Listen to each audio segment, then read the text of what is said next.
Welcome back, my dear students. Today's we start a new topic, new chapter for class 11th. This is the chapter 2 after new syllabus. Its name is motion in straight line, or it is also called motion in one dimension. Now we start. Please be carefully and tight your seat belts for the launching. आज हम लोग नया topic start कर रहे हैं, नया chapter है आपके क्लास 11th के लिए। जब से नया सिलेबस आया है तब से इसका नाम चैप्टर 2 कर सकते हो, वैसे पहले चैप्टर 3 था। खैर, बात करता हूँ इसके नाम की। मोशन इन स्ट्रेट लाइन इसका नाम है, यानी वन डायमेंशन मोशन होगा, स्ट्रेट लाइन पर मोशन होगा। ठीक है, डायमेंशन अगर बात करूँ तो ज़्यादातर आप लोगों ने 1 डायमेंशन, 2 डायमेंशन, 3 डायमेंशन सुना होगा। अलॉन्ग एक्स एक्सिस या फिर अलॉन्ग वाई एक्सिस या फिर अलॉन्ग जेड एक्सिस, तो ये 1 डायमेंशन हो गया। At a time x y 2 हो जाए तो 2 डायमेंशन होगा, और एक्स वाई जेड तीनों में हो जाए तो उसको क्या बोलेंगे, 3 डायमेंशन। जरा इनकी एग्जांपल समझ लीजिए, नहीं तो आप कहोगे कि सर ये डायमेंशन ही नहीं समझ में आए। डायमेंशन का हमारा इन द सेंस है कोऑर्डिनेट एक्सिस से। सपोज करिए कोई ऑब्जेक्ट स्ट्रेट रोड पे जा रहा है, ये स्ट्रेट रोड है हमारा, इस रोड पे चला जा रहा है कोई ऑब्जेक्ट स्ट्रेट, तो इससे आप क्या कहेंगे, 1 डायमेंशन। क्या बोलेंगे भाई साहब, कहेंगे कि नहीं कहेंगे, बताओ। इस तरह से जो मोशन होंगे उनको हम 1 डायमेंशन मोशन बोलेंगे। अगर ये मूवमेंट 2 डायरेक्शनल हो जाए, चौराहे से आप मुड़ गए हैं तो इधर 1 डायमेंशन हो गई और एक ये डायमेंशन हो गई आपकी, इसे हम लोग 2D कहेंगे, 2D या 2 डायमेंशन। अब आपके मन में आ रहा होगा, अच्छा तो 3 डायमेंशन में और इधर घूम जाएंगे क्या। 3 डायमेंशन ध्यान रखिएगा स्पेस के लिए इस्तेमाल होता है। किसके लिए इस्तेमाल होता है, स्पेस के लिए होता है। स्लाइड पे लगाएं, ये चीज ध्यान रखिएगा आप लोग। अगर जैसे मॉस्किटो है, मॉस्किटो उड़ रहा है कमरे के अंदर आपके, तो उसका मोशन कैसा हुआ, 3 डायमेंशन।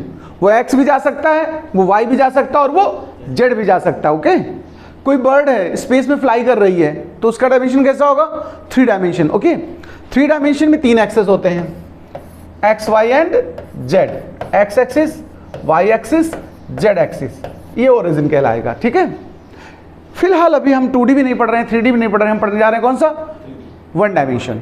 अभी 1 डायमेंशन की बात होने वाली है।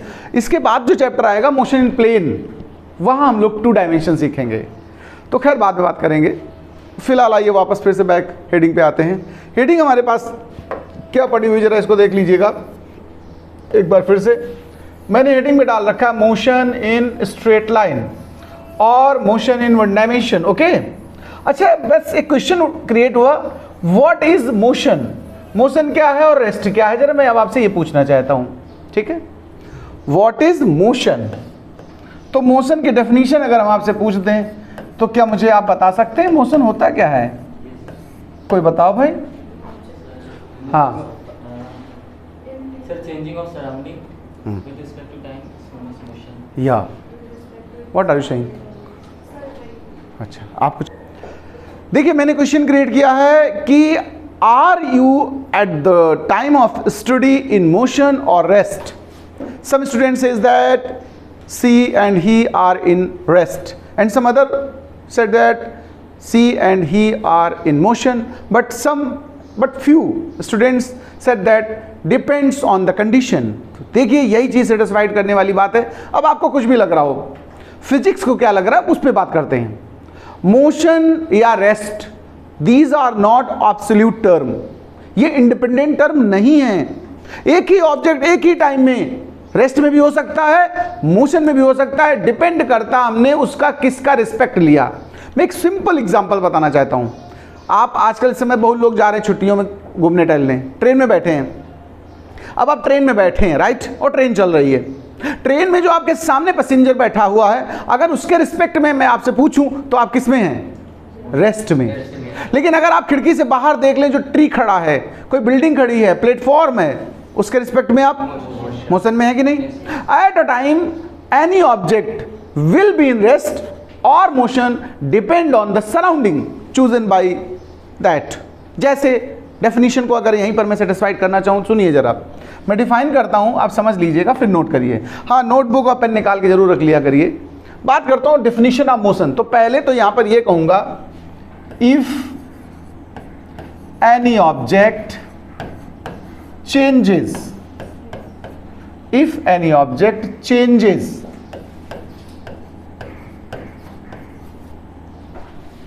their surrounding,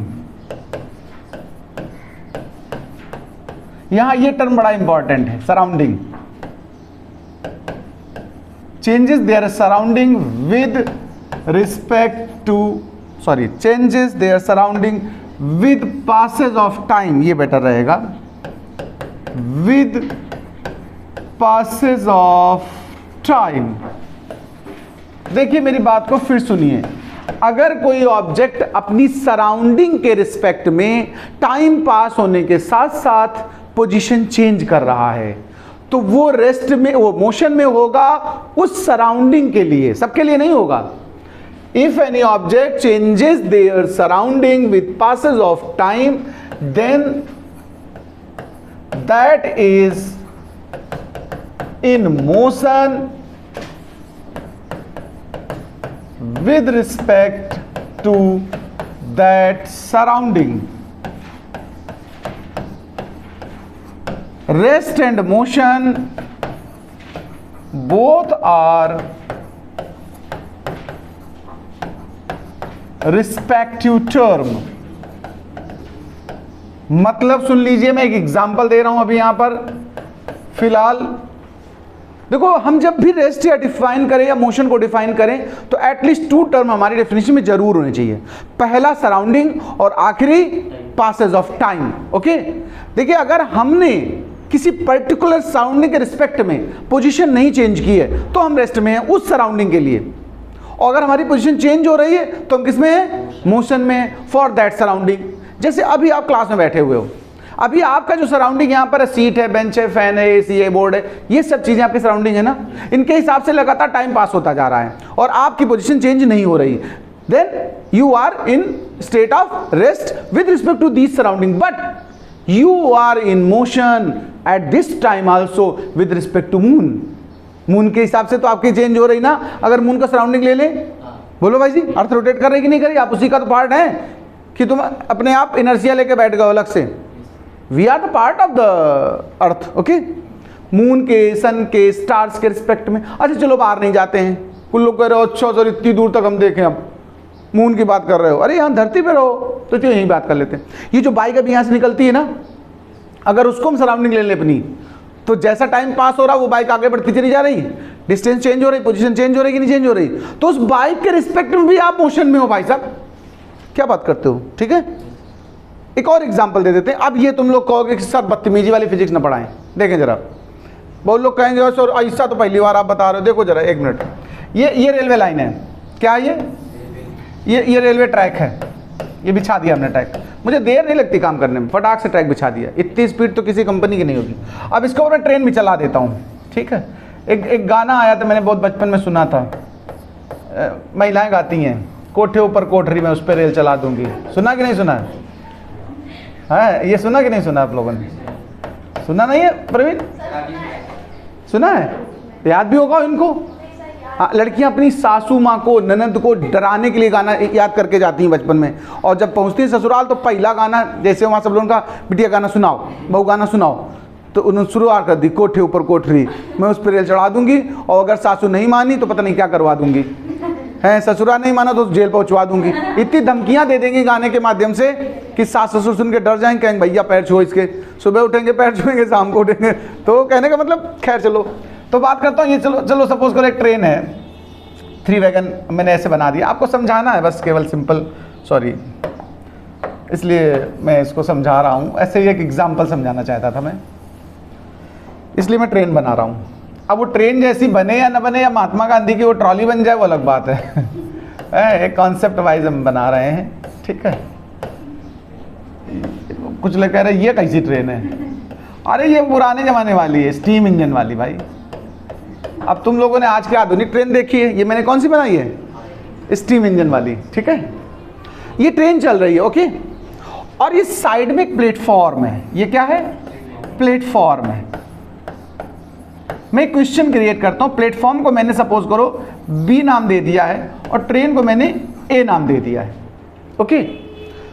this train moving, move कर रही है, रेस्ट में नहीं है, समझना। अब मैं अगर आपसे पूछूं इस ट्रेन के रिस्पेक्ट में सराउंडिंग प्लेटफॉर्म है, तो ट्रेन क्या प्लेटफॉर्म के रिस्पेक्ट में मोशन में है कि नहीं है, बताओ। है, क्यों है? क्योंकि टाइम पास होने के साथ साथ इसकी डिस्टेंस बढ़ती चली जा रही, चेंज हो रही कि नहीं हो रही, बताओ। It means train changes their surrounding with passes of time. Clear बात? अब मैं इसका काउंटर क्वेश्चन करता हूं। मैंने आपसे पूछ दिया कि बच्चा लोग ये बताओ कब प्लेटफॉर्म मूव करेगा ट्रेन के रिस्पेक्ट में? क्यों भाई? जब प्लेटफॉर्म मोशन में होगा ट्रेन के रिस्पेक्ट में, प्लेटफॉर्म होगा मोशन में, प्लेटफॉर्म होगा। अरे भाई वाह वाह, बहुत बढ़िया। वो पिछले बैच में तो बच्चों कहते सर अच्छा प्लेटफॉर्म मोशन, हम बहुत दिन से देख रहे हो प्लेटफॉर्म वहीं पड़ा हुआ है, कभी गया नहीं कहीं। ऐसे मैं किसी का जोक सुन रहा तो कह रहा था हरियाणा वाले लोग उल्टा जवाब देते हैं, तो कुछ बोले सवाल भी तो उल्टे होते हैं। एक ने पूछा भैया ये सड़क कहाँ जाती है? तो उसने कहा भाई जब से पैदा हो तब से यहीं पड़ी है तुम्हें जहाँ जाना हो जाओ। तो कहने का मतलब पिछले बैच में बच्चे कह रहे थे सर ये तो नहीं बात बता दी आपने, प्लेटफॉर्म मोशन में होगा। यस, अगर हमने सराउंडिंग ट्रेन को लिया हुआ है तो जितनी दूर प्लेटफॉर्म पीछे छूट रहा है ट्रेन से, तो ट्रेन भी तो प्लेटफॉर्म से आगे जा रही ना। अगर ध्यान रखिएगा दो ऑब्जेक्ट्स हैं, भले तुम्हें महसूस ना हो कि कौन सा मोशन में कौन सा रेस्ट में, वो तुम्हारी फीलिंग अपनी है, फीलिंग अपने पास रखो, फिजिक्स को कोई फीलिंग से मतलब नहीं होता है, ठीक है। हम कहेंगे if object A in motion with respect to object B, then B is also in motion with respect to A. Okay, भले ही वो प्लेटफॉर्म ही क्यों ना हो, उस ट्रेन के लिए वो मोशन में है, बाद बाकी प्लेटफॉर्म पे बगल में जो रेव मोती बनी उसके लिए वो रेस्ट में है, क्योंकि प्लेटफॉर्म भी वहीं पड़ा, रेव मोती भी वहीं पड़ी है। समझ गए? तो डिपेंड करेगा हमने सराउंडिंग क्या चूज की है। तो अब आप लोग सोच सकते हो आप मोशन में हो कि रेस्ट में हो, आप दोनों पोजीशन पे हो, डिपेंड करेगा हमने सराउंडिंग किसको ले लिया है, ठीक है। तो ये फिलहाल मैं इसका एक एग्जाम्पल अभी पढ़ा रहा था, मोशन में बात कर रहा था मैं, तो इसका एक एग्जाम्पल देने का मन था, ये तो ट्रेन वाला ऐसे दे दिया, मेरा मन हो गया। एक्चुअल एग्जाम्पल मैं ये कहूंगा a passenger sitting inside the moving train, हम ये बात करने वाले हैं इस एग्जाम्पल में। A passenger sitting inside a passenger sitting inside a moving train, inside a moving train is, दो बार हो गया, ठीक है, अंडरस्टूड करो, फिजिक्स है, ग्रामर नहीं पढ़ा रहे हैं। दो बार दे दिया तो दो बार बैठा है वो, और अंदर बाथरूम में घुस गया एक बार बोगी में गया तो उसके अंदर बाथरूम में बैठा है। Moving train, then he is in motion with respect to buildings comma trees outside, क्या कह रहे हो भाई? The track. बाथरूम से भी खिड़की से दिखता है यार, क्या बात करते हो? अंदर से बाहर दिखता है, बाहर से भले अंदर ना दिखे, ठीक है। तो ये एग्जांपल क्लियर हुआ भाई। ट्रेन के अंदर आप बैठे हो और बाहर की चीजों के रिस्पेक्ट में अगर हम बात करें तो आप मोशन में हो कि नहीं? तो ये तो डेफिनेशन किसकी भी सिखाई हमने आप लोगों को, मोशन की। अब हम बात करते हैं रेस्ट की, जरा बात कर लेते हैं, फिर आप लोग एक साथ नोट कर लेना। अब हम बात करते हैं रेस्ट क्या है। तो चूंकि मोशन समझा दिया मुझे लगता है, तो रेस्ट आप इजीली समझ जाओगे। रेस्ट में भी ऐसी डेफिनेशन बतानी है, if any object does not changes there position with passes of time, time pass होता रहने दो, पोजीशन ना चेंज हो, तो आप क्या कहोगे उसको? रेस्ट कहोगे कि नहीं कहोगे? बताओ। अगर इसका हम ग्राफ बताएं, अगर रेस्ट वाला, तो ग्राफ ऐसे बनता है, देखो इधर टाइम ले लो एक्सिस, आगे हालांकि ग्राफिकली बहुत ज़्यादा समझाएंगे, और ये डिस्टेंस है, पोजीशन है। तो अगर आप ऐसा कभी स्ट्रेट लाइन कर्व मिल जाए तो ये क्या रिप्रेजेंट करता है? Position of rest. खैर अभी मैं डेफिनेशन बता देता हूं। तो यहां पर डेफिनेशन लिखेंगे, when any object does not changes their कह दो, इट्स कह दो, जो कहना चाहो, their position with passes of time with respect to surrounding is in state of rest. इसका भी एग्जाम्पल ले लो, ट्रेन का एग्जाम्पल मैं देने वाला हूं क्योंकि मैं ट्रेन से बहुत यात्रा करता रहा हूं, ठीक है, हमें हर चीज़ ट्रेन में दिखती है। अब हम बात करते हैं, वही पैसेंजर बैठा है, अपने सामने वाले पैसेंजर को घूर रहा है, तो वो किस पोजीशन पे है? रेस्ट में है, पैसेंजर के सामने वाले कंपैरिजन में, कंपार्टमेंट के कंपैरिजन में, बाथरूम के कंपैरिजन में, फैन के कंपैरिजन में, ट्यूबलाइट के कंपैरिजन में, वो क्या है? रेस्ट में है। अ पैसेंजर सिटिंग इनसाइड, एक बार इनसाइड है इस बार, ठीक है, बाथरूम से निकल आया, sitting inside a moving train is at rest with respect to his co-passenger